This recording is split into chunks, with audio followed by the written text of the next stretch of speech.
Hi friends, it's Kari. Welcome back to my channel. Today I'm going to be doing a card for you guys today featuring two different stamp sets. I thought it would be fun to combine two different companies today. So I'm going to be using this one here from Avery Elle called Floral Bouquet. Also this one as well from Honeybee Stamps. This is Bushel and a Peck. And I know that I used this flower stamp set in my last video, but I love it so much that I thought it would be great to pair with this basket in this newest one from Honeybee Stamps. So I thought I would go ahead and do that one today. I had this idea in my head and I wanted to get it out more or less. So I'm going to go ahead and first prep a piece of mask paper here with my stamp of my basket. So I've got this in my mini MISTI here, just going to stamp that down onto my piece of mask paper.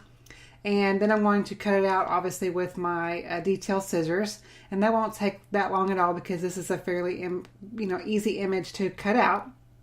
So I'm going to go ahead and do that now, and then we're going to start off with the rest of the card. So I have prepped a piece of vintage cream cardstock from Paper Tray Ink, and I have die cut that with a Right at Home stitched rectangle die.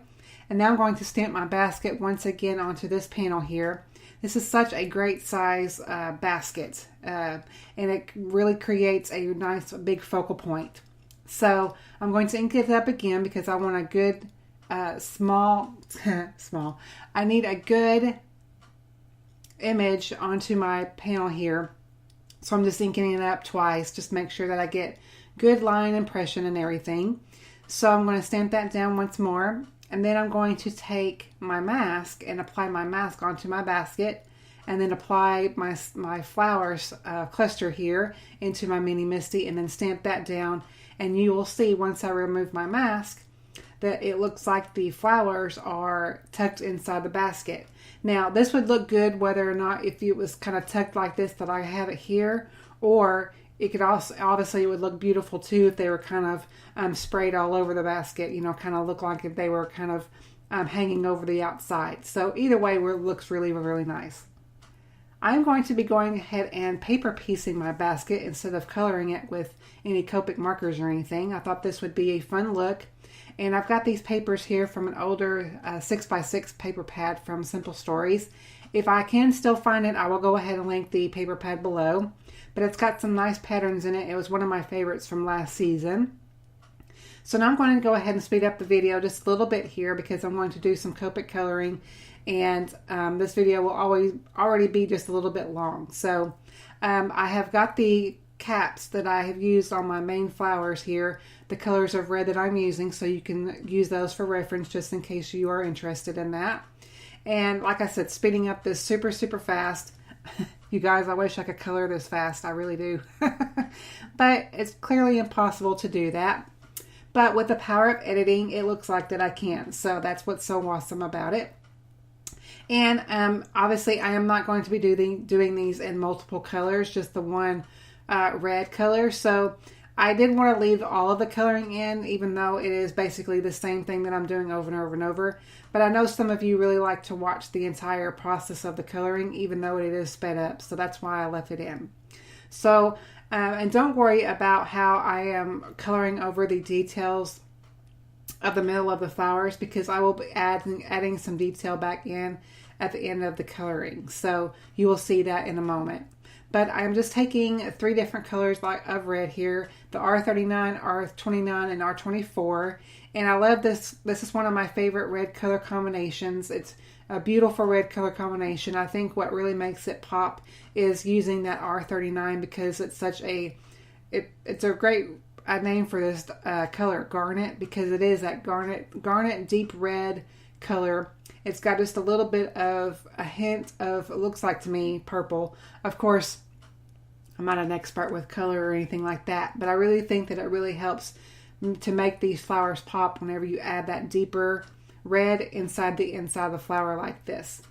So I am trying to get better with my Copic coloring. I have mentioned that in past videos, and I wanted to incorporate more coloring into my videos for you guys because that allows me to obviously practice, and I know that there's a lot of you that like coloring videos. So that's, I'm trying to do kill bird with two stones, if you will. So anyway, so I'm going to go ahead and continue to do these flowers here and color them up real nice and get a lot of deeper color on the inside and get a lot of good dimension here. I think these flowers turned out well. It's actually kind of like, it kind of reminds you of Christmas flowers in a way, the way I'm coloring this, but that's not how I intended it to turn out. But you could totally use this as a Christmas card if you wanted to, and just color them the red, and it would be beautiful. So I have moved on to the leaves here, and I've got two different colors of green, and I wanted to get a little bit of deeper shading toward the edges there. And then I'm going to add G17 on the edges just to kind of blend those colors out and just give a little bit of highlight toward the edge of the flowers and really leave the darker shading to the veins. And that's another reason why I love this image so much of these flowers, because since they drew in the elements of where it looks like those detail and those darker shading images or areas would be on the flower. So that's why, another reason why I love this set so much from Avery, Elle. So I have finished up my coloring now, and then I'm going to go ahead and paper piece over my basket here. And you can see how realistic and how fun this is since I have used this particular pattern with the basket. Just something fun and different, and I really do love this kind of rustic look to this basket. And then I'm going to add, I chose a different pattern off camera because the one that I originally chose looks too much like the body of the basket, if you will, and I wanted to make the middle of it pop a little bit more. So that's why I chose a different pattern.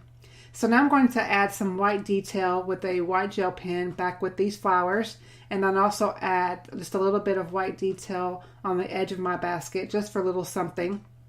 And I was playing with the little buds here. As you can see, obviously I colored them with Copics, but then I thought, well, it'd be nice to add a little bit of white detail to these little buds here too. So I'm just taking my pen, obviously, and just coloring over some of these colors that I added, just to add a little bit more white detail all around the image and not just focus it on one area.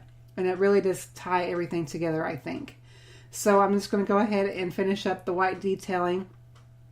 And then add, like I just said, just some little details on the edge of the basket, just for something different. It's amazing what a white gel pen can do whenever you add details to something like this. It just really just makes it pop, and it just adds just a wow factor to something that's just so basic. So now I'm going to work on my sentiment, and then I'm going to take the I Love You Bushel and a Peck sentiment from the same stamp set from Honeybee, and I'm going to stamp this down on another piece of, it was just another piece of that same vintage cream cardstock that I used, and I'm going to heat emboss it with some liquid platinum embossing powder from Ranger. And what's so fun is that the coordinating dies for the Honeybee set it's got the sentiment strip, or the sentiment die, and it will die cut the sentiment out. And I just love that element to these dies.